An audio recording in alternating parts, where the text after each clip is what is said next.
Microdose, yeah. Microdose, microdose, microdose, dose. Microdose, microdose, dose. Microdose, microdose, dose.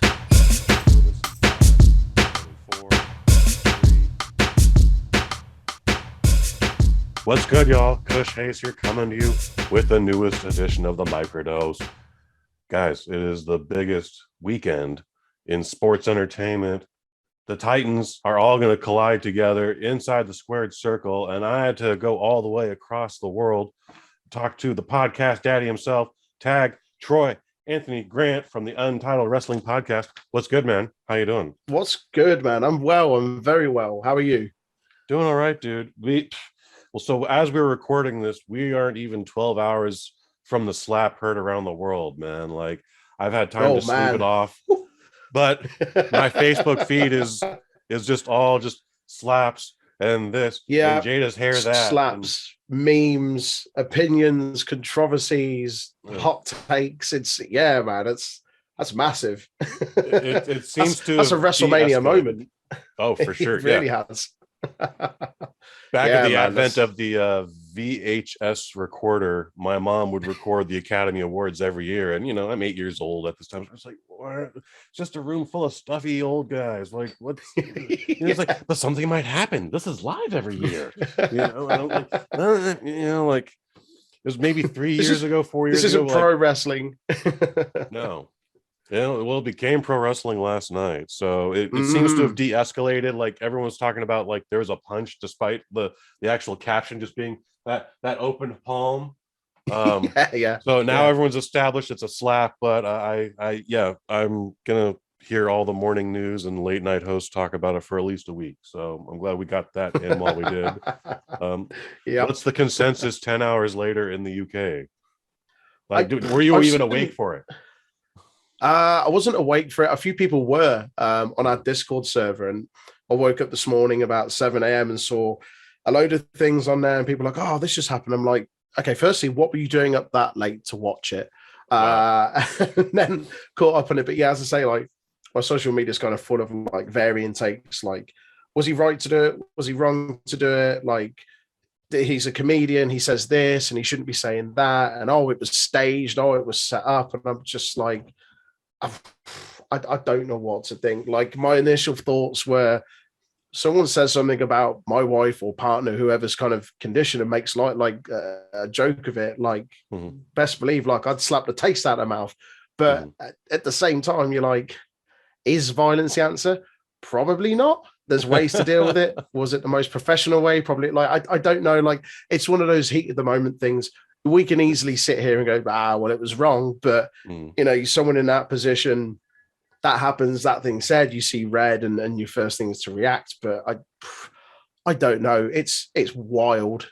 It's got everyone talking. That's what, maybe 20 times now. And then I started watching the reactions to the video, because like those things came out immediately. So here's what I can tell you is Chris Rock drops his joke, and then Will Smith laughs, and then we cut back to Chris Rock, who's like, come on, why? And I feel like Jada just like tapped him on the shoulder, like, no. You're gonna let him say that?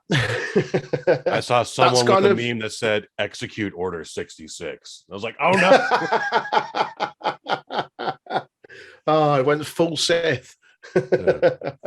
Oh man, yeah, it's mad. It's wild. I've seen like that whole thing, as you say, like he laughed about it, and it was almost like he then realized, probably shouldn't be laughing about it. Got the stern look from Jada, and it was like, I need you to go and deal with that. It's a crazy situation.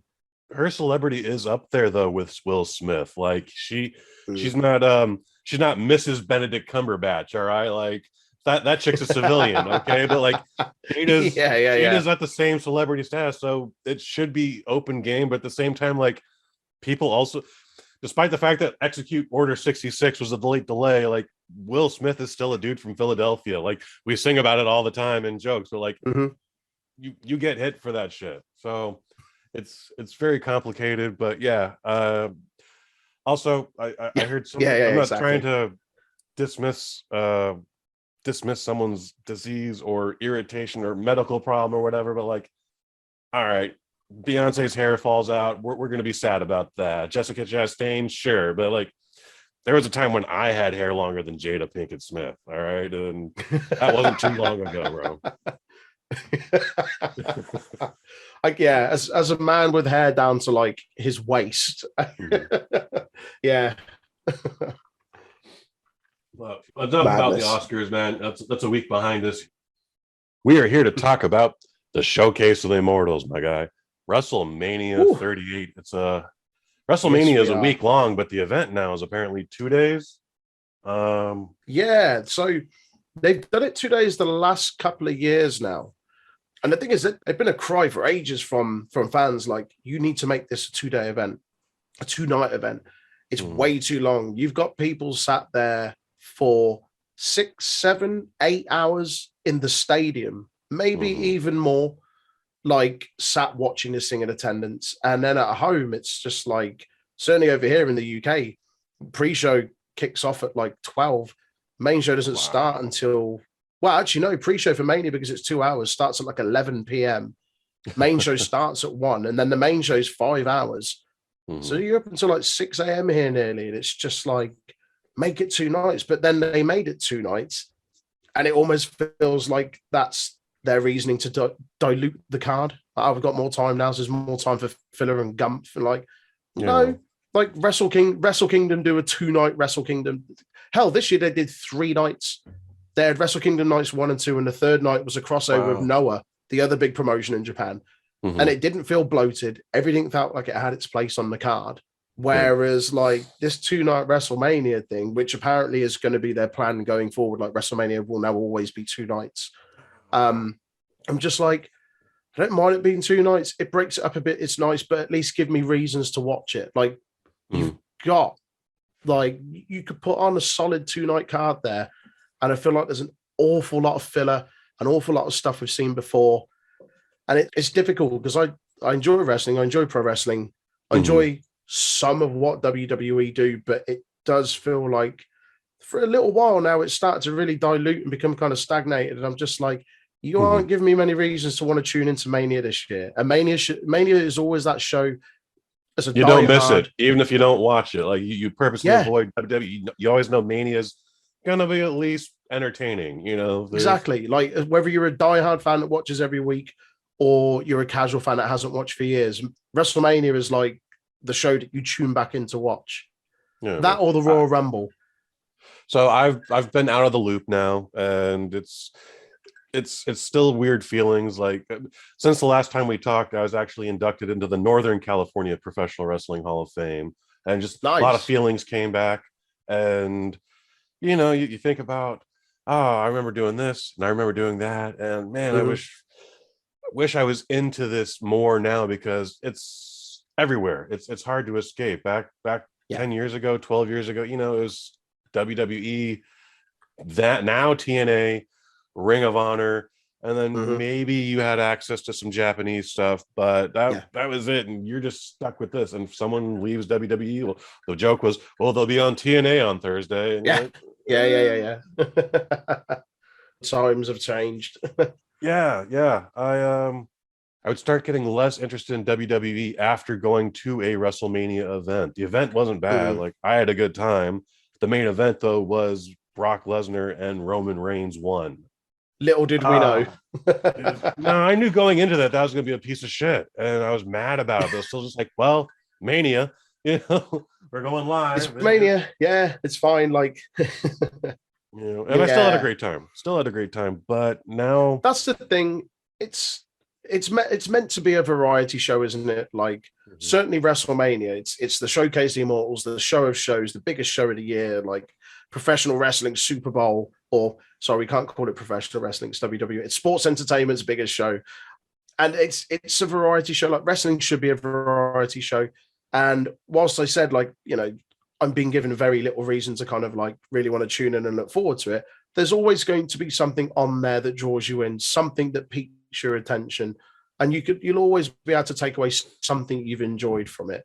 But it's just a shame that like that can't be top to bottom on the card. And I appreciate, like, not every promotion company is going to put out an absolute banger. There's going to be stuff on there that isn't for you or you aren't going to like, but And there's I don't always know, going to be man. stuff Over like 2 nights. this match is going to be so intense that we need to put in this weaker match so people can get up and use the bathroom. Oh, let them buy some popcorn, and then we'll get to the banging main event. But even this year's main events, plural, aren't looking too hot. We'll get into those in a minute, though. Part of me gets why this would be 2 nights, but doesn't need to be 2 nights. Maybe just some guys don't work that night. How about that? Like there was a time where like you earned your spot on Mania, and at best, worst case scenario, maybe you got to do like a skit with a couple of the guys in the back, like Pat Patterson and some of the Mae Young. You get kissed by Mae Young and still make $3,000 for it. Yeah, exactly. Easy money. I'm going over this card here, man, and is Saturday supposed to be the biggest night? Is Sunday supposed to be the biggest night? Like there's some stuff on here that I'm interested in. But and then there's some stuff that kind of irritates me. Like I see Shinsuke Nakamura, who's like one of the dopest wrestlers in the world, is now the curtain jerker. And because this thing is 2 nights now, I'm like, that's not right. How do you not have somewhere in what's probably going to be 10 hours of wrestling across 2 nights for Shinsuke Nakamura, for one of the best professional wrestlers in the world? How have you not got anything for him? My other gripe, I'm saying this like just before we start recording, is glaring omissions from this card. Finn Balor, again, one of the best wrestlers in the world, United States champion. Ricochet, at one point, one of like the hottest, like most entertaining, like must-see guys. Intercontinental champion, newly crowned. Neither of them are on the card for WrestleMania. Wow. Okay. I thought that was just like some omission from the internet. Yeah, no, neither one of them on the WrestleMania card. They're on WrestleMania SmackDown, which is basically the SmackDown before WrestleMania. And it's just like, I only realized the other day I'd read something about the Intercontinental Championship. With it not being on Mania this coming weekend, it's the Intercontinental Championship hasn't been defended on pay-per-view for an entire calendar year. Wow. See, that's just wrong. How do you not have what at one point, and I still believe it should be, dubbed the Workhorse Championship? That's your upper mid-card championship. That's the stepping stone to your main eventer. How do you not have that defended once on pay-per-view in an entire year? It's absolutely absurd. Absolutely mad. It's baffling. But then you've got other stuff on the card, like Logan Paul on the card, Johnny Knoxville on the card. Like, I get it's a variety show. I get you need to put some comedy in it, this, that, and the other, but just at what? At the detriment of like 2 of your company's best wrestlers, at the detriment of 2 of your company's oldest, most established belts that haven't got a place across 2 nights of wrestling. It's bonkers. Before the advent of the WWE Network, and now I guess it's Peacock. For you guys, we haven't got Peacock yet, thankfully. Are you still on WWE Network, or is this through Sky? Okay, dig it. So yeah, through the network. There was a time when a pay-per-view actually meant you had to pay to watch this, and that's not even like 5 years old as a concept anymore. No, man. But here's what's up. Working in production, I think you do this right. Like, there's a satellite truck, and it's literally got a time window of like we can only broadcast for like 6 hours from 2, and then we're yanking the plug at 8. Yeah, that's it. And that's been a problem in the past. They would learn from it. So like you have a tight ending. Like it's 7:59. This thing is okay. 1, 2, 3. All right, that's the winner. But then they snuck in a 4th hour and like, all right, man, feels a little bigger. That feels good. But then with the advent of WWE Network, like it's like, well, Mania can be all day long now. Like we own that satellite. That's our product now. And that's where it started going down. So whilst they have, like, you often hear that matches are cut for time, but that doesn't necessarily mean that there's a strict time schedule on it. As we've seen the last few years, where you've had Manias going nigh on 6 hours, like, it doesn't need to be 6 hours. The other thing is when you total up the match times on each, if you look at the last few Manias and how long the actual show was, and then you total up the actual match time makes up like an hour and a half of a 5-hour show. What's the rest? The rest is just like highlights, repeats, just like gumph, just stuff that doesn't need to be there. Mm-hmm. I think I was gonna say earlier on, like one of the refreshing things for me watching the last few pay-per-views, but not watching Raw and SmackDown every week like I used to. I haven't watched Raw or SmackDown now for 6-7 months, maybe a little more. The refreshing thing going into some of these pay-per-views now, it really is, man. Yeah. The refreshing thing going into these pay-per-views when they show these long kind of video packages and the whole build up to the story, I'm just like, okay, this makes sense to me. Like, I'm enjoying watching this now because I haven't watched Raw or SmackDown for 6-7 months. I actually understand the build-up going into this. But as someone on the flip side of that watches Raw and SmackDown every week, that sees these highlight packages, and then they just make an extended version of that before the match at WrestleMania, which more often than not ends up being longer than the actual match itself. I'm like, oh, how do you keep putting yourself through it? It's just a chore. Yeah, it's I have to liken it to being in like a toxic relationship, but like you take some space off, you're like, oh God, I don't know. It's not a burden anymore. Like, oh, what am I gonna do for these 3 hours? Anything. I can do anything right now. This is amazing. That's it. But again, like because like time is very abstract now with thanks to the app, you know, it is a crime that the Intercontinental Championship isn't there. I didn't even realize that. Like, I totally get why the Miz and Logan Paul are fighting the Mysterios, and like, that's going to be an entertaining event. That's going to be an entertaining match. But I gotta wonder, like, what's the thinking over there now? You know, like, like the mad thing is, Ricochet won the Intercontinental Championship 2 weeks ago. So 3 weeks out from WrestleMania, they changed the belt holder, and then they don't even have a place for him on the main show. Well, not even on the show, let alone the main show or the pre-show. Yeah. They don't have a place for the newly crowned Intercontinental Champion, their second most prestigious belt. They don't have a place for that on their biggest show, their most watched show of the year. And like, there was a time when politics would play into an issue because things were only one night, and a guy with triple consonants in his name didn't want to be upstaged by a Ricochet. But now it's 2 nights. Like, there's no excuse for that. Exactly. And I don't want this to come across. I was saying earlier on about this whole kind of like toxic wrestling community, and you know, you're saying about tribalism and this whole, it's one or the other, you can't like both. I don't want to come across like I'm sat here like bad mouthing and shitting on WWE, because I still watch NXT 2.0 every week, mainly because it's a giggle. Something it's all right. A giggle, a laugh, like Jesus, lols, whatever you want to call it. Like, so even when I was dipping out of pro wrestling, like, people were still like, NXT is the best thing in wrestling right now. I mean, there's Lucha Underground, but like NXT, like, that's where all the wrestling is, dude. At one point, NXT really was, when it was, as they call it, the black and gold brand, for like that kind of like glory spell of like 4 or 5 years. And it also, when we're going back to us talking about time and time limits and the time of programs, when NXT was 1 hour, it was brilliant. Everything felt like it had its place. There was no filler on there.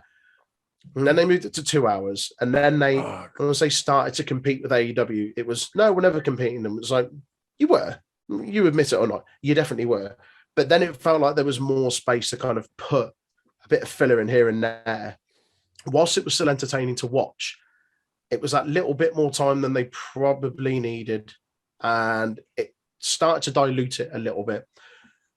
Now it's nothing like it used to be. This whole NXT 2.0, and it's all kind of like over the top rainbow color stuff. And it feels very much like the early 90s WWF, where everyone's got to have a character. You can't just be a good wrestler. You've got to have a character. You've got to have this. And it's like, we went through that. We don't need Doink the Clown or Repo Man anymore. Like, it's not 1993. Like, stop it. One thing I noticed with AEW is they have characters, but they are based on wrestling.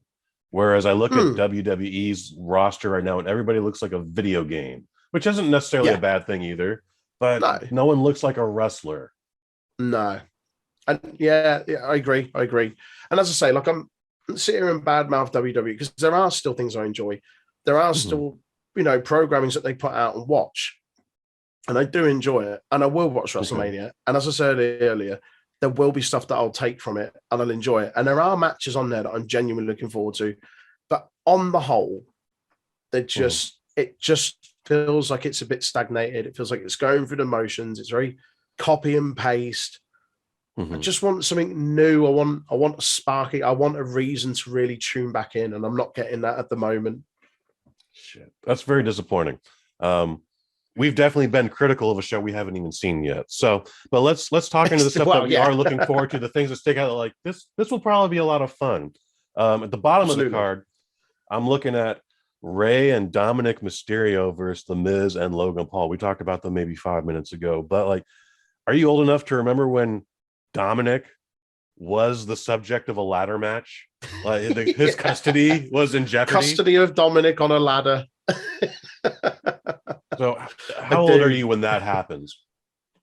Oh gosh. Do you know what? I can't remember what year that happened. I remember watching it. I remember being old. That was like 2005, 2006, maybe. So I would have been 22. So definitely old enough to remember it. Yeah. All right. I'm gonna sound like one of the biggest wrestling nerds, but as I was watching the ladder match between Rey Mysterio and Eddie Guerrero over the custody of Dominic Mysterio, I went like, yo, I don't know if they're doing this on purpose, but this is the man in the iron mask. 1,000%. Okay. And it literally, like, symbolically, like, it came out that way. So like Dominic is France. All right. Right. Eddie Guerrero and Rey Mysterio, their whole thing was they were brothers at that time. So Rey Mysterio, Rey's the king. Rey is King Mysterio, okay? And he's got this mask on, and Eddie Guerrero is trying to take France from the rightful king, okay? And and then we actually get introduced to Vicky Guerrero this night, and she represents the people of France, and she's like, no, Eddie, no. You gotta think about the people, okay? Like, it's beautiful when you look at it that way. What an analogy! That's superb. Like, I don't think they did it on purpose, but that was how I was able to rationalize what was ultimately just such a ridiculous notion that we're gonna wrestle from custody of my child, and Eddie Guerrero's acting really creepy. Like, you want some licorice, little boy? Like, it's... Oh man, that's great. If you have time, go back and watch the ladder match with that in mind, and it'll open your eyes even more. Whole new light. The Miz has been doing this nearly 18 years now. Why is he still not getting the respect of the hardest working dude in WWE? I know.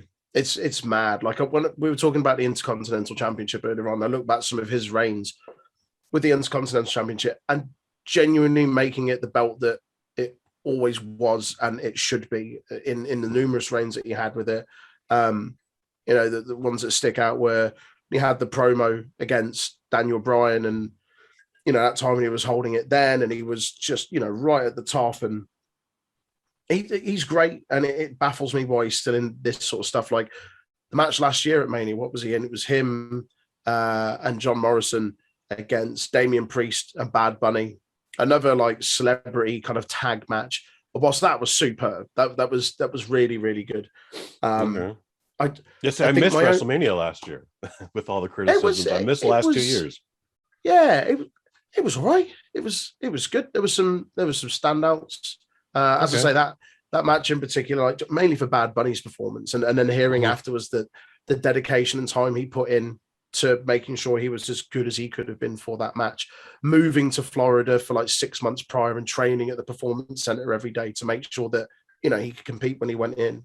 And I think you put any celebrity in the ring with someone like Miz, it's a safe, capable set of hands.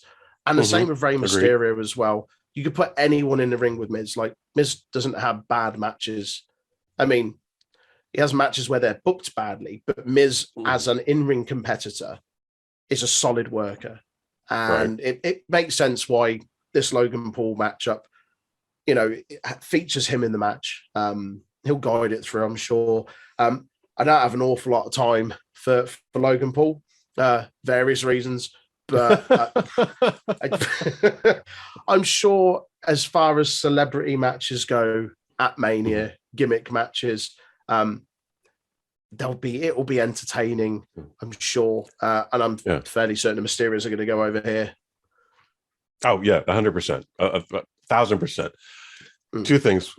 My biggest problem with Logan Paul is I still get him mixed up with his brother Jake Paul.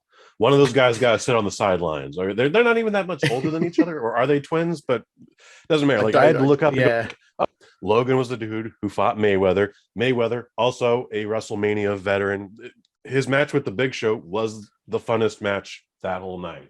Like I couldn't tell you another match on that card, but I was just like, ouch! like people at the bar were like jumping up and down. Like it was. Anyway, the second thing is Dominic getting ready to wear a mask or not? Because he looks like a Power Ranger without his helmet. Yeah, he does a little bit. And like I know some of his ring attire has been like an homage to like wrestlers of past generations. So I'm sure. Oh, interesting. I can't remember what it was. I saw one the other day, and I'm sure one of his outfits was like a little nod to like. Do you remember Psychosis from WCW? Yes. I think one of his outfits was like a little nod to him. Yeah, I think it was Psychosis, and there was someone else as well. And it was a nice side by side sort of comparison picture that I saw. For me personally, I don't want him wearing a mask. I don't like these constant comparisons to his dad. And I was only saying this the week when I saw their match. I think it was them against someone else, or it might it was just Dom. Dom was on NXT the other week. They had the Mysterios on there, and Dom came out. Dom's video, his Titantron video, is the same as Rey Mysterio's. It's just got Dom's name on instead of Rey. And I'm just like, I get it. I get he's his son. Get that they tag together, but let this guy have some breathing space. Let him come into his own. Stop with these constant kind of like his finishes is a frog splash or he does a 619. I get it, but let the kid kind of forge his own thing. They've been tagging together for a while now, and since he came in, it's same video package. Like I think initially he even came in to Ray's music. Now he's got different music, but the video package is the same. His outfits are fairly similar. And I'm just like, just give us the match that we really want. And that's Ray against Dom. And that's when we get Dom and having his kind of breakaway moment. Okay. I'm feeling it. That's one of the saddest things in the sport is the legacy wrestler.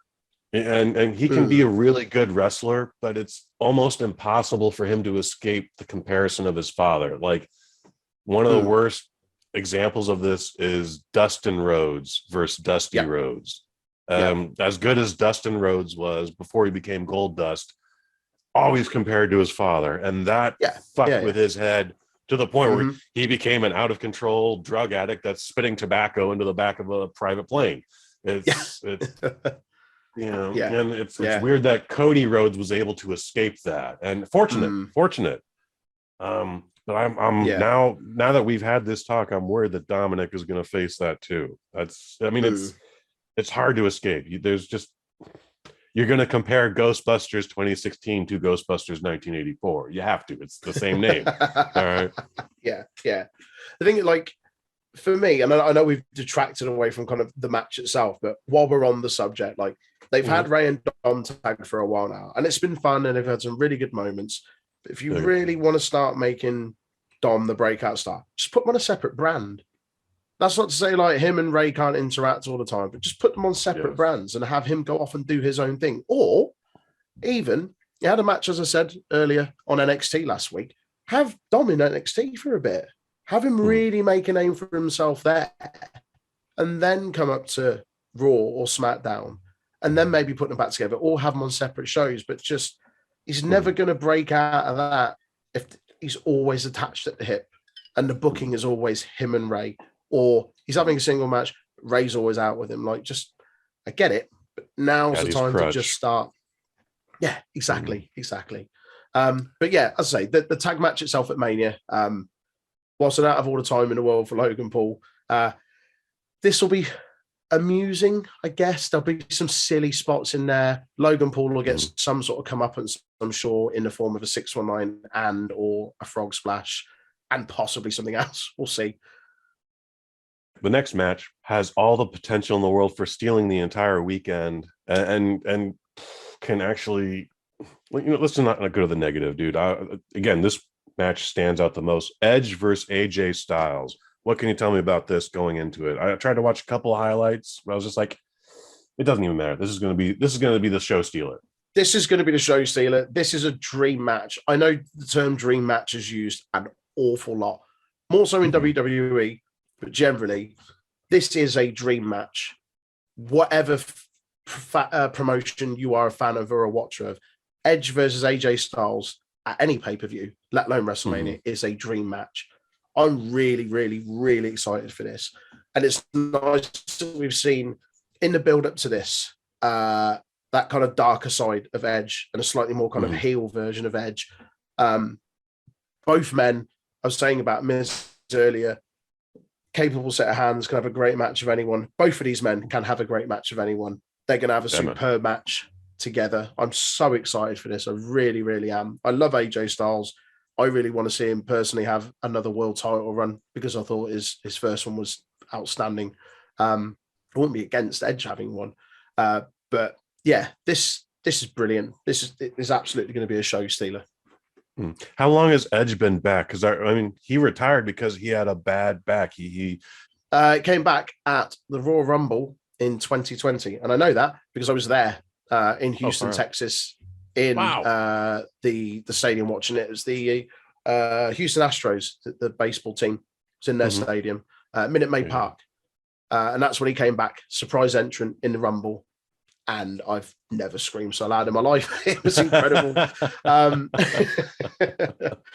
then they had the Rumble last year in the Thunderdome. So they're like the kind of virtual arena setup that they had. So they had no fans there. They're kind of in virtual attendance. And he won the Rumble that year, which led to the WrestleMania match between him, Roman Reigns, and Daniel Bryan, or now Bryan Danielson, which was really, really, really good. It was a fun fact that came out about that. I think it was Daniel Bryan as like wrestled kind of two main events for two different promotions in like the same year, like one for AEW, one for WWE. Like I think it was within 6 months of each other, had been on the main event at Mania and then like in AEW. Okay. But yeah, so Edge has been back since 2020 at the Rumble. And it's had some really, really good matches. He had a really good feud with Randy Orton. They had a series of matches, actually, which are pretty fun. His whole thing, when he won the Rumble, his match against Roman Reigns, a triple threat with Roman Reigns and Bryan. But yeah, just been really, really good. He came back out at, was it the Rumble this year? Or was it a pay-per-view last year? Came out to the old Brood entrance. Remember that with remember Gangrel, and they had the whole like the lights and the fire and stuff. Oh, that's cool. Gave a little callback to that. I can't remember what pay-per-view it was at. But so he's been working regularly then, like not just for like the big events. Oh, fairly. Okay. They protected him a little bit, so he's not been on TV wrestling every week. When they start to build a feud with him he's out cutting fairly regular promos. He had a mixed tag match. He had him and Beth Phoenix against The Miz and Maurice. I can't remember what pay-per-view that was at. That was pretty cool. Just to see them kind of tag, which was really nice. But yeah, he's fairly frequent. I know after his match with Randy Orton 2020, I think maybe at the back end of 2020, he had an injury and he was off for a little bit. But yeah, came back in and just looks really good. Like he's in incredible shape. Forget how well he can cut a promo, build into any kind of stories in. Yeah, really, really good. And AJ as well cuts a superb promo, amazing in ring, has been on TV regularly, was in a sort of tag team thing with the big guy they've got called Omos. It's like 7 foot tall, and they had them as like tag team champions, and they split them up, and AJ's been on somewhat of a bit of a face turn off that. So yeah, I'm just mega excited for this match.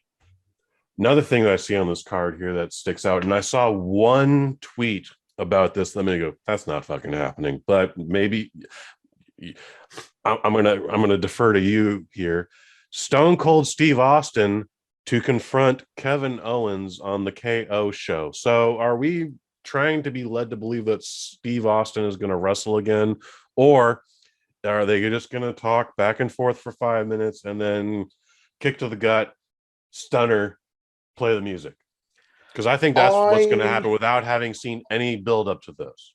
I feel like that's what it's going to be. So build up wise, they've just basically had KO come out and shit on the state of Texas for the last month, 4 to 6 weeks. That's and just ramp that up and amp it up. And he's like, yeah, I'm going to be in Texas. I'm going to be hosting the KO show. And essentially just calls out Steve Austin. Steve Austin responds and just like, yeah, I'll see you at Mania. And a lot of people, I think, are, as you said, expecting it to just be kick to the gut, stunner, like a bit of conversation back and forth and then a stunner. Stone Cold's spoken, I think, there's a quote that came out from JR the other week in regards to whether he's actually going to be wrestling there. Apparently they asked him quite late on. He said he didn't have enough time to kind of train as much as he'd like to kind of have like anything competitive. I really don't know. I also don't like, if he was fit enough to come back and wrestle a match, I don't know if I want to see Stone Cold wrestle a match in 2022. I love Stone Cold. Massive fan of him during the Attitude Era and even beyond that. And for sure. But I'm just like, no, you're one of those people that whilst you didn't officially retire, you know, you kind of stuck to it. It was kind of like a foregone, like, okay, well, that's the last match. I'm going to wrestle again. And he stuck to it. Unlike other people that are like, yeah, I've retired, but I'll come back. I've retired. I've got one more match. Or people that had stayed retired for a long time and then came back for a paycheck and kind of shat on their legacy a little bit. Like, I don't know. Shawn Michaels, Saudi Arabia, for example. Oh, really? Let Shawn Michaels wrestle in Saudi Arabia out of retirement. Man, like... Yeah, it was DX against the Brothers of Destruction. So it was Shawn Michaels and Triple H against Kane and Undertaker. And it was an absolute car crash. And just... sad. It's sad because it's like, well, he's certainly capable. Like, I mean, I don't know, he's not wrestled in ages, but I'm just like, don't kind of sully the legacy that you left by coming back for that paycheck and then putting on an absolute stinker. You're just like, kind of, it doesn't discredit what he's done before, but it's just like, you retired. Like, there was that exclamation, there was that full stop on there. And that kind of feels a little bit undone. And while Stone Cold never officially retired, he's at least one of the very, very few people that are kind of stuck to it and hasn't stepped foot back into a ring. So I don't want to see, for me, I don't want to see any more than it be a conversation and a stunner and then him walk off at risk of the same thing happening. And apparently this is meant to close out night one. That's going to close out night one? Yeah. That's going to be the main... apparently. That the rumor is... The rumor is that's closing out night one. That's a stupider rumor as Steve Austin is going to wrestle a match. So leading up to the events of WrestleMania 31, I'm still very, very insidery and all that. And someone makes a rumor that Stone Cold Steve Austin's coming out of retirement and he's going to wrestle a match. And like, people just cling on to this rumor because they want to see Steve wrestle another match. And I was just like, no, guys, I listen to his podcast. He's very adamant about like, yo, I am an old man now and I've taken all the bumps I can take and I'm happy hosting podcasts and brewing my own beer. Gonna just gonna drink some beer and have Uncle Willie eat popcorn while I talk to people. Like, it's Stone Cold was like a very much brawler style. He can come in there and just chuck a couple of punches in, stomp a few mud holes and not embarrass himself. And I'm not saying I want to see that, but if that happens, there's no risk. Well, I say no risk. There's less risk of him looking crap, basically. And I think KO being the other side of that is a good thing for that. It's like, KO is excellent and they're great in ring performer. Another guy that's superb on the microphone. They'll have some really good back and forth. It will be funny. It'll be hilarious. Sells exceptionally well. Like, Kevin Owens taking a beating from Stone Cold in any capacity will be entertaining. Whether I want it to kind of close out the night, probably not. That's a terrible closer because the next two matches on the card, which I didn't really want to talk about, but I guess we have to talk about the main event.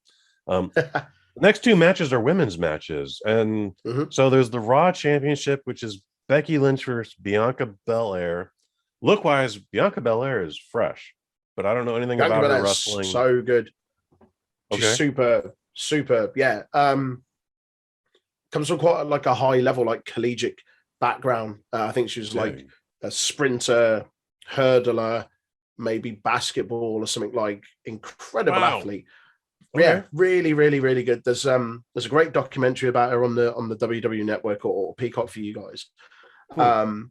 That goes very much into her background and her kind of like growing up and stuff. But yeah, she's great, and she was really good at NXT. Really made a name for herself there. There was a time a couple of years back when I think it was Charlotte that won the Rumble. In fact, it was the year that I went to the Rumble and Charlotte won it. And instead of challenging for the Raw or SmackDown title, she challenged for the NXT title. And so we got Rhea Ripley and Charlotte. But the promos building up to that were quite good because it had Bianca Belair in there, very much holding her own against these two more established women. And that, for a lot of people, is what kind of switched them and went, yeah, she's good. She's going somewhere. They brought her in a year later, looked really good, really strong, super powerful, like gorilla press slamming like everyone everywhere, like ridiculously athletic. They had her win the Rumble. They had her headline the first night of WrestleMania last year against Sasha Banks, beat Sasha Banks for the title. And then within 3 months, Becky Lynch had taken time off at this point because she was pregnant with her first child. Came back at SummerSlam of the same year as Bianca Belair winning it, and came in and squashed Bianca Belair in, I think, like 10 seconds or something. And everyone was like, whoa, like, what a way to shit on, like, this woman that you've been building up for quite some time. You've had her win the Rumble. You've had a main event like WrestleMania. Like the first two African American women to headline WrestleMania main event. They made a massive deal about it. And then within a few months of that happening, they have Becky Lynch, the golden egg, come back and squash her in 10 seconds. So a lot of people are hoping this is a bit of kind of like redemption for that. Okay. I mean, it's looking like, I mean, if Becky Lynch is the champion, it's always a 50-50 that the title could just stay with Becky Lynch. But usually these things are meant to pass on the title, because that event where I told you I was in Portland sitting on a box for 8 hours, like the main event was Charlotte Flair versus Ronda Rousey versus Becky Lynch. And Charlotte and Ronda are the closer for this, unless it's the KO show, which would, again, be incredibly stupid. That's, again, we're getting a lot of deja vu on this. We're getting like, why bother? Why do we need this? We've seen this before. Charlotte and Ronda, any expectations on this? Oof, there we go. I don't know. I tire of Charlotte. I don't like how it's Charlotte and then there's the rest of the women's division. They never book anyone to feel like they're level pegging with her. And it creates such a void and such a gap that it's of a huge detriment to the rest of the women's division, because she's positioned so highly. Even when she doesn't have the belt, the champion still feels unimportant when she's about. That's what's disappointing. It was cool seeing Ronda Rousey come back, whether or not I'd have had her win the Rumble or not. So her way into this was she returned at the Rumble this year and won it. And as soon as she entered the Rumble, it was like, okay, so we're getting Ronda Rousey winning that and Ronda Rousey headlining Mania. And like, as you say, like a lot of deja vu, like, well, we kind of had this match already a couple of years ago, like, albeit this time without Becky Lynch. But I'm just like, stop going back to the well. Yes. Stop putting. I mean, there's Charlotte exceptions to the rules, like Steve Austin and The Rock. You can totally do that 3 times, and it's entertaining every goddamn time. And it shouldn't have been, but it was. Yeah. But we'll get to the exception later, where it's like, oh, Brock and Roman too. Rockin' Roman 3? No mas. No mas. The annoying thing, the other annoying thing going into this, like Ronda Rousey Charlotte feud, is Charlotte's been quite vocal that she's never been tapped out. And Ronda Rousey's whole thing is, I'm going to tap you out. She's got her armbar, like submission. But Charlotte very quickly forgets that she's been tapped out maybe 3, 4, 5 times in the last couple of years. And again, social media being the cesspool that it is among wrestling fans, we're very quick to point out all of the occasions that she has been tapped out in recent years by the likes of Sasha Banks and numerous others. So it's really weird that they're going with this whole I've never been tapped out, and Ronda's like, I will tap you out, when it's been quite apparent that Charlotte has been tapped out many, many times before. Well, that's the joke. That's actually the brilliant booking then, since you've brought that up, man. Like they know the wrestling fans were gonna be immediately on top of that. And vultures. Yeah. Yeah. Oh, see, so that makes the match actually brilliant. All right. All right. All right. The thing is, it won't be a bad match. It really won't. And nor will Becky Lynch and Bianca Belair. Both will be decent matches. Just certainly with Charlotte and Ronda, I just feel like I'm a bit like, I know it'll be a decent match. Charlotte is a great performer, despite, a lot of the faults or booking and stuff like that. She is great, and there isn't any denying that. But I just don't like the way that she's positioned in that company. Like no one else in that picture matters. Like the women's division, unless you're Charlotte, Becky, and that's it at the moment, because Bayley's out injured and Sasha Banks is somewhere. Unless you're one of those, she's curtain jerking the second night in a triple tag match. Oh, of course, yeah. A trio tag match. Yeah, so I'm like, does feel like there isn't anyone else that's as important in that women's division, and there are plenty of people that are people like Liv Morgan, who for the last couple of years people have been clamoring for them to do something with her, to put her in that, to give her that opportunity, and just is constantly overlooked by the likes of people like Charlotte. But I feel like Ronda and Charlotte's going to be quite a stiff match. Both of them are pretty stiff strikers. So there'll be some winces there, I imagine. All right. That's actually making me feel more optimistic about Saturday's main event then. I still think we could put this all on one night, but it's also incredible to see like how far women's wrestling has come. Not just WWE's women's division, but women's wrestling in general, because that AEW event, like the women's matches were, except for that very first opener, and that chick had some nervousness, but it's intense. It's fantastic. It's very athletic. It's not just tits and ass. Like I used to work for Chick Fight.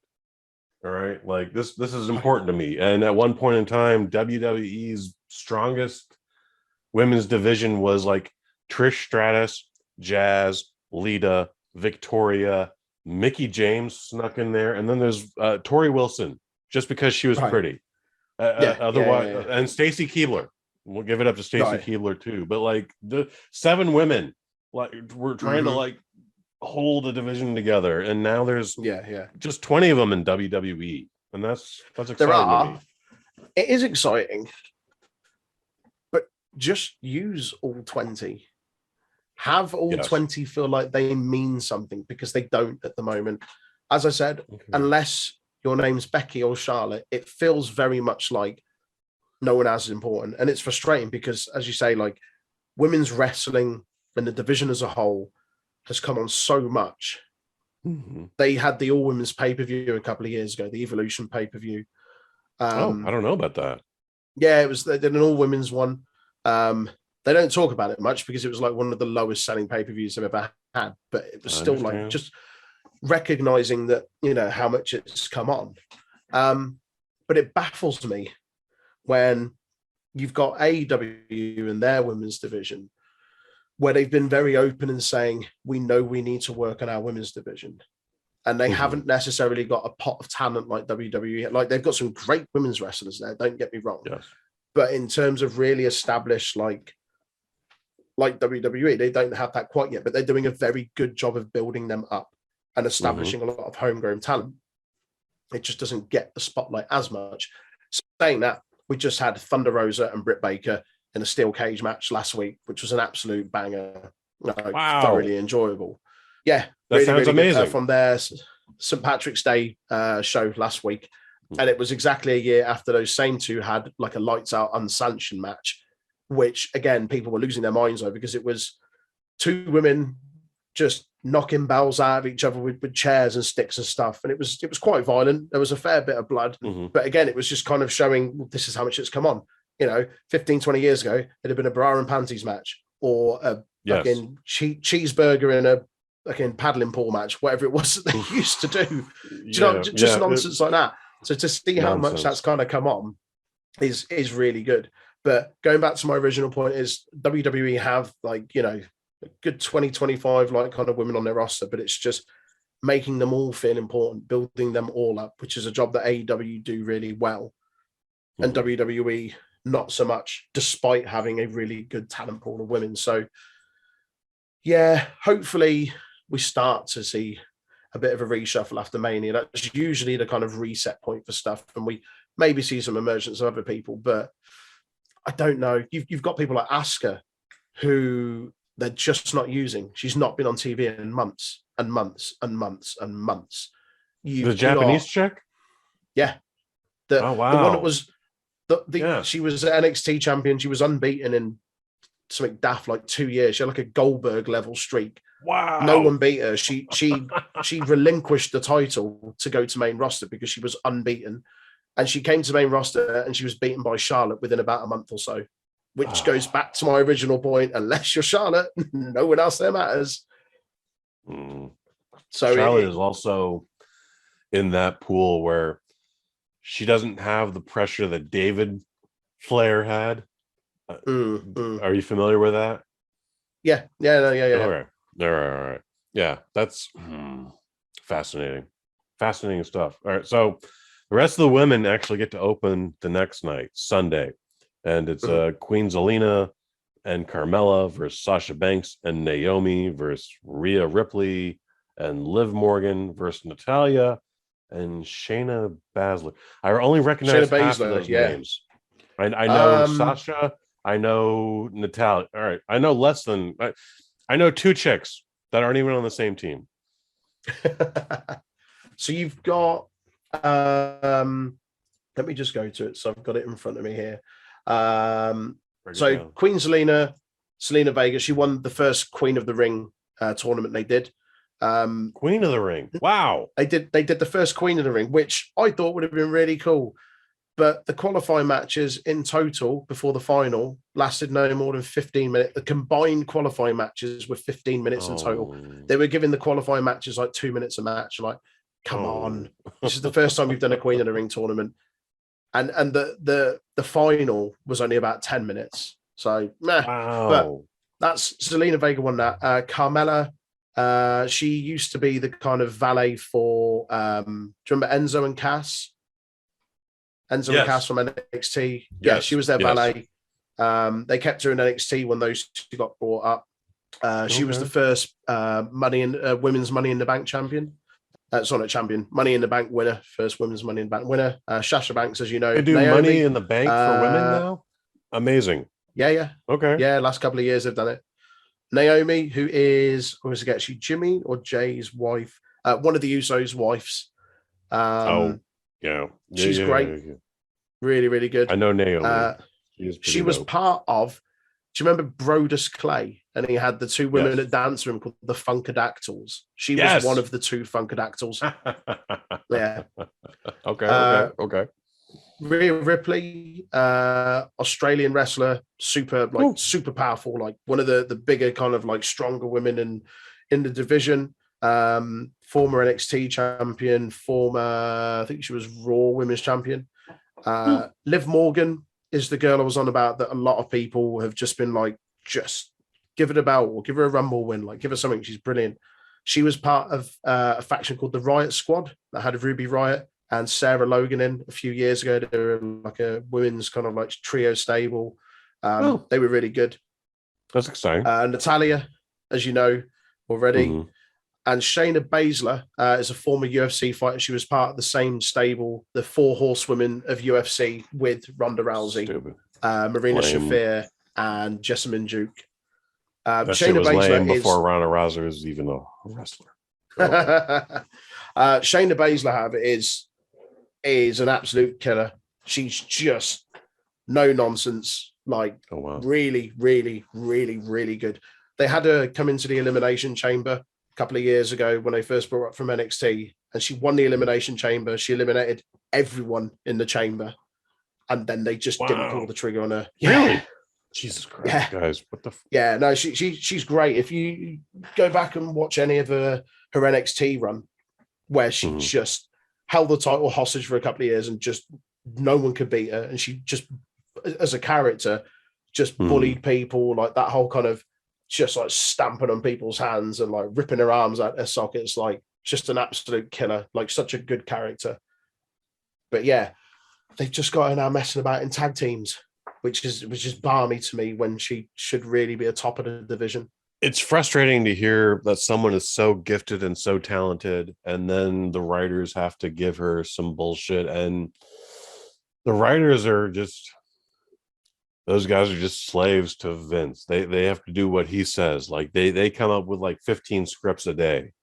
And then he still has to go an hour beforehand. He still goes, yeah, this is some bullshit. Do something different. Like there are rules to this sport. There's rules to the philosophy. And then there's the rule, just do the opposite of it. And a lot of times I felt this past 20 plus years is always, well, they're expecting this, so do the opposite.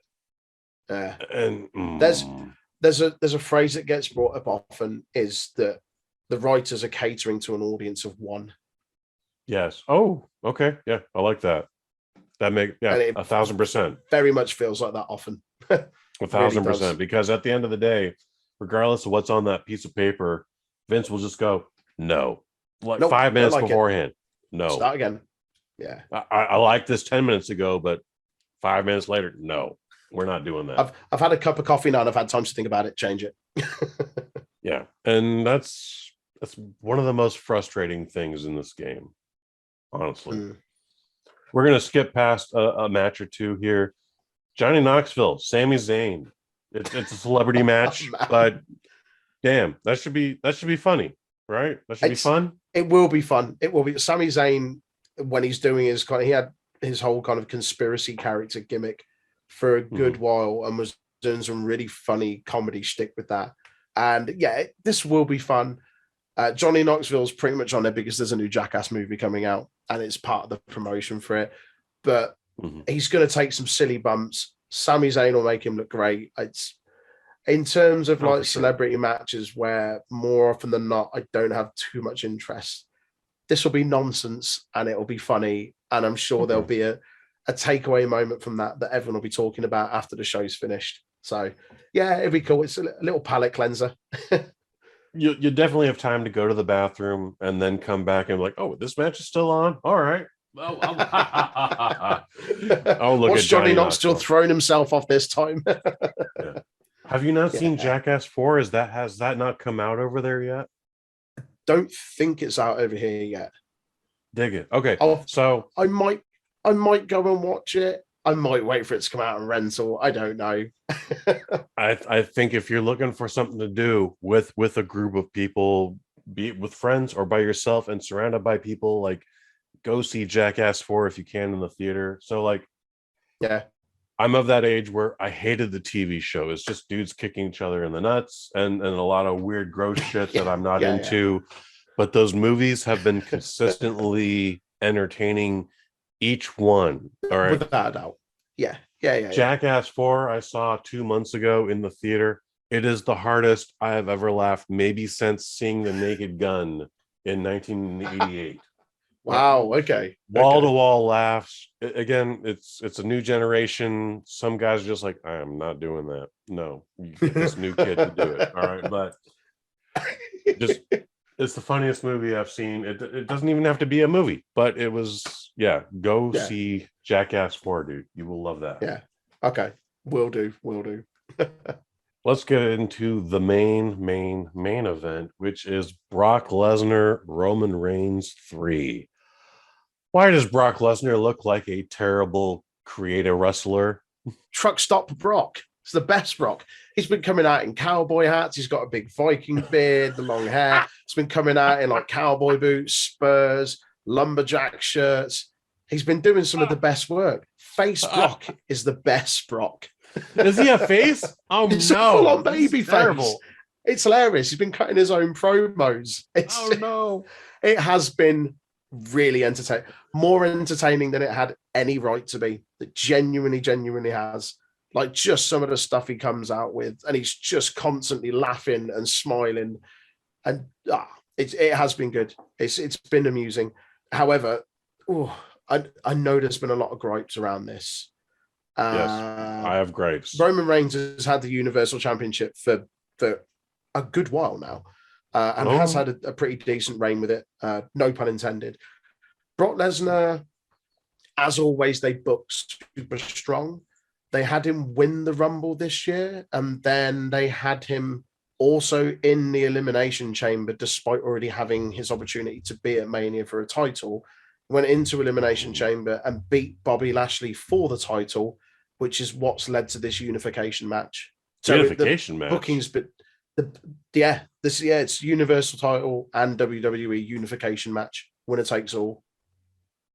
So one of these is the SmackDown title?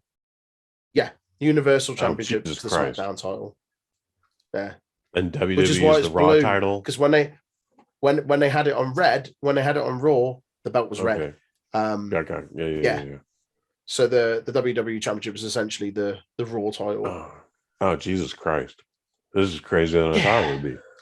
Yeah. So, again, I was at Brock versus Roman 1, and I don't even remember who won because Seth Rollins came out and then stole that shit. And I was like, all right, well, like SpongeBob SquarePants. All right, I'm gonna head out now. Yeah, it's a lot of people have gone and shat on it and said, we've seen this match so many times. Like, they haven't actually faced it. Like, this will be their third Mania headliner match. I'm fairly sure they've only had I'm sure someone said the other day it was like 8-9 matches against each other at pay-per-views. I don't know why it feels like it's been a lot more. Maybe because this is the third Mania within, 6-7 years. It's just not a good matchup, man. Again, we talked about Rock versus Steve Austin.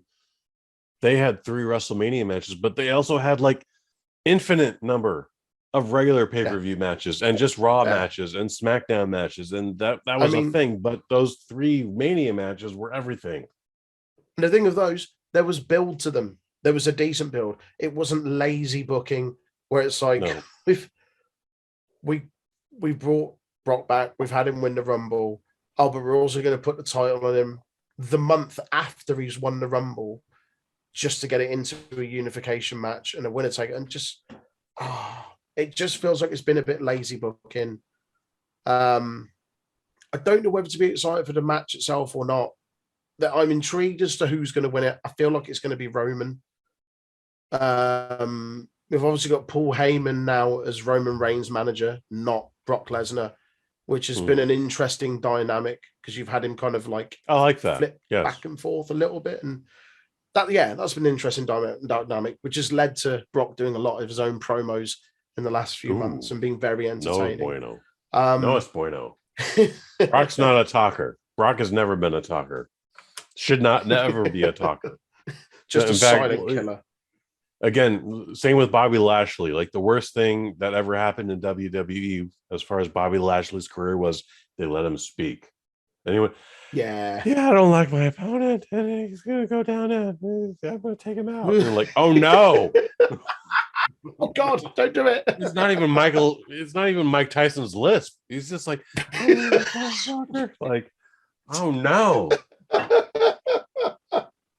It's okay though, because they partnered him up with MVP, and MVP is a great mic guy, so that's fine. Yes. Yeah. That's it. It's not even So Mike Tyson's lisp. It's not even Mike Tyson's lisp. It's worse. It's worse. So what do we think about the main event of WrestleMania Sunday? Is it going to hold water? Did we need a third one? Is it going to be okay or not? Is something else that's going to happen? Because these guys have not had a consistent feud. No, Again, I don't know. That's fair. There's matches on there I'm more excited about. I'm more excited for Edge and Styles. Yeah, again, that's going to be the show stealer. And it's 2 days. Again, we could do this in one day, guys. Come on. Yeah. It will be all right. Like Brock and Roman. I think the intrigue is more so like who wins it, who unifies the belts, what the new belt's going to look like, and the fallout of that. So whoever loses it, because they've both been booked so strongly going into it, what's the other person do? The likelihood is that Roman wins it, Brock goes off again for a bit, I guess, because they can't go back to the well again. They can't have Brock come back and be like, yeah, I know I won the Rumble. Yeah, I know I won the Chamber. Yeah, I know I lost the title to you and you've unified them, but I'd like another go at it, please. Like, surely they can't. I say surely they can't. I mean, Brock we said surely they can't have Brock. Brock versus Roman 3 at Mania, but I mean, here we are. Brock sells those shows, man. He just does. But is there anything we ignored? Do you think there's going to be a match that isn't built on this card whatsoever? Just like, oh shit, we need to kill 10 minutes. This is going to happen now. Seth Rollins doesn't have a match. Cody Rhodes has apparently signed for WWE, and apparently the match they wanted all along was Rollins and Cody. I think we're getting that. I think Rollins is coming out and being like, I haven't got an opponent, because that's been his whole thing for the last few weeks. And we're getting Cody Rhodes returning to WWE. How much is that as speculation? How much is that as factual? Because I know he left AEW. He was on the poster, then he wasn't on the poster. It's shocking, even for someone who's out of the loop here. Yeah. Jericho apparently all but confirmed he had re-signed on his Talk is Jericho podcast the other week. This time last week, apparently it was a done deal. And they'd been trying back and forth and they were negotiating. Then there was a few things that came out from Fightful Select and Wrestling Observer that it was a done deal. They just haven't announced it yet. I think he shows up. I'm certain he shows up. I think that's going to be the biggest takeaway this weekend. That's going to be the biggest talking point. If he doesn't show up at Mania, if he shows up at Raw, and that's the big surprise on the Raw after Mania. Wow. But if Becky Lynch versus Bianca Belair isn't ending the night, and Stone Cold and KO's segment isn't ending the night, then that is. Or Charlotte and Ronda. I don't know. Night one feels a little light at the moment. And I still don't know if they've properly announced what's on each one. So I've seen conflicting kind of like timetables and schedules.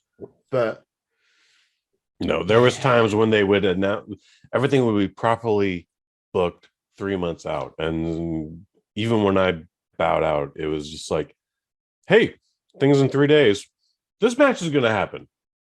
You're going to love it. That's the thing. Imagine being a fan that's having to book a hotel and buy tickets, and you're just like, well, I don't know what night the matches are on. How am I meant to plan around that? Right. Imagine if someone like coming in, like traveling from outside the country, and they go, I only want to go for one night, but you've got to choose because they haven't told you what match is on what night, and you've just got to guess and hope for the best. Well, I've heard this thing is so experimental that they've even offered 2-for-1 prices. So, like, you buy your ticket for that Saturday night, you're going to get a ticket for Sunday night. That's what I've heard. I mean, it must be difficult. Like, it's a big stadium. Is it the AT&T Stadium? It is in Texas, Dallas, Texas. That's all I got. The AT&T Stadium's got an expandable capacity of up to 105,000. So it holds 80, can expand it to 105. Imagine they're trying to sell the best part of 180, 190,000 tickets. Like, Yeah, man. it's no wonder they're putting offers on like 2 for 1. Oof. My God. Rather than Is there anything you want to, anything else you're looking forward to on this show here? As I say, the potential return of Cody Rhodes, I think, is what is on everyone's what's on everyone's lips. It has been for the last couple of weeks. I'm excited for the potential of that. I'm really, really looking forward to Edge versus AJ. I really hope that they give the belt back to Bianca Belair. My man, I think we've done enough here. Untitled Wrestling Podcast. Where can we find that? We are over all of the social media outlets. We're on Facebook, YouTube, and Instagram at Untitled Wrestling Podcast. And we're also on Twitter, Twitch, and Discord at Untitled Rest Pod. So, we do lots of reviews of shows, lots of interviews. We interviewed Jonathan Gresham, Ring of Honor World Champion, the other week. It was really, really fun. Nice. Really nice guy, really insightful interview. And we also do a lot of kind of gaming and stuff like that. So we stream it. We invite people to come and play with us, and we do watch-alongs of kind of like retro matches, which we put up on our YouTube and free to watch. So, yeah, lots of stuff. Check us out if you get a moment. There you go, man. I do a bunch of stuff here. You can check out the Kick-Ass Movie Podcast. We just released No Retreat, No Surrender with Len Kabazinski. He's the director of Pact of Vengeance, and you're going to look forward to that. That just came out 2 or 3 days ago. Otherwise, for Troy Anthony Grant, I've been Kush. You've been you.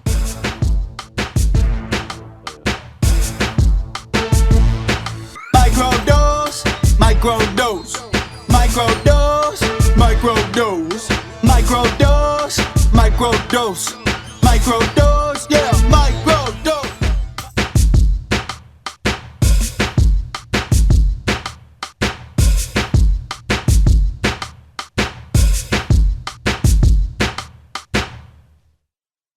From the BosNet family. And she's like, no, Eddie, no. You got to think about the people, okay?